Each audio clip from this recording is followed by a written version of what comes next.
Good morning. This is PJ, and this is our daily lectionary reading. This reading is for Thursday, June 10th, 2021.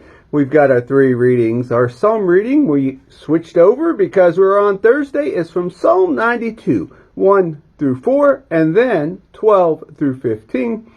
Genesis 3, 14 through 24 is going to be the Old Testament reading. And Hebrews chapter 2, verses 5 through 9 is going to be the New Testament reading. Let us hear the scripture. And I have just flipped up in the message, and the message does theirs a little bit differently. So we're going to be hearing most of Psalms 92. Here we go. What a beautiful thing, God.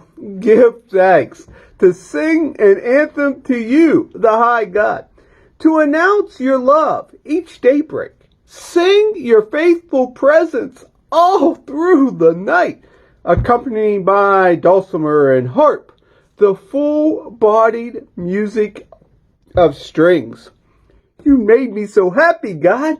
I saw your work and I shouted for joy.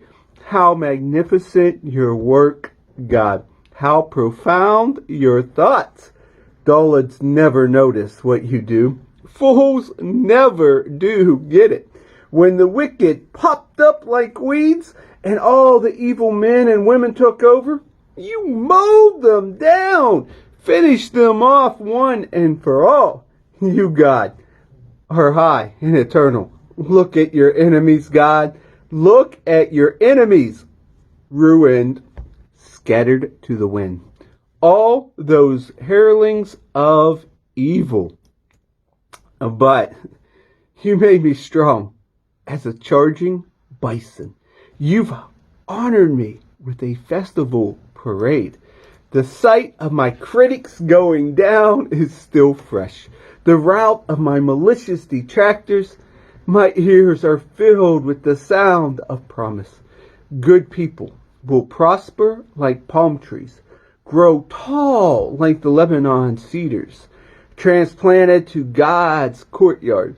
They'll grow tall in the presence of God, lithe and green, virile still in old age. Such witness to an upright God, my mountain, my huge, holy mountain. Our Old Testament reading today comes from the book of Genesis, chapter 3, verses 14 through 24. Hear these words. God told the serpent, because you've done this, you're cursed. Cursed beyond all cattle and wild animals. Cursed to slink on your belly and eat dirt all your life. I'm declaring war between you and the woman, between your offspring and hers. He'll wound your head, you'll wound his heel. He told the woman, I'll multiply your pain in childbirth. You'll give birth to the babies in pain. You'll want to please your husband, but he'll lord it over you. He told the man, because you listened to your wife and ate from the tree that I commanded you not to eat from, don't eat from this tree. The very ground is cursed because of you. Getting food from the ground will be as painful as having babies is for your wife. You'll be working in pain all your life long. The ground will sprout thorns and weeds. You'll get your food the hard way. Planting and tilling and harvesting. Sweating in the fields from dawn to dusk. Until you return to the ground yourself. Dead and buried. You started out as dirt. You'll end up as dirt. The man, known as Adam, named his wife Eve because she was the mother of all the living. God made leather clothing for Adam and his wife and dressed them. God said, the man has become like one of us, capable of knowing everything, ranging from good to evil. What if he now should reach out and take the fruit of the tree of life and eat and live forever? Never. This cannot happen. So God expelled them from the Garden of Eden and sent them to work in the ground, the same dirt out of which they were made. He threw them out of the garden and stationed an angel cherubim and a revolving sword of fire around it, guarding the path of the tree to life. Our New Testament reading comes from the book of Hebrews chapter 2, verses 5 through 9, and the heading in the message is called The Salvation Pioneer.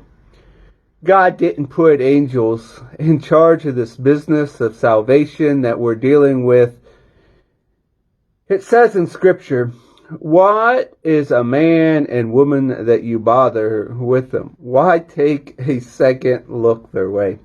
You made them not quite as high as angels, bright with Eden's dawn light. Then you put them in charge of your entire handcrafted world." When God put them in charge of everything, nothing was excluded. But we don't see it yet.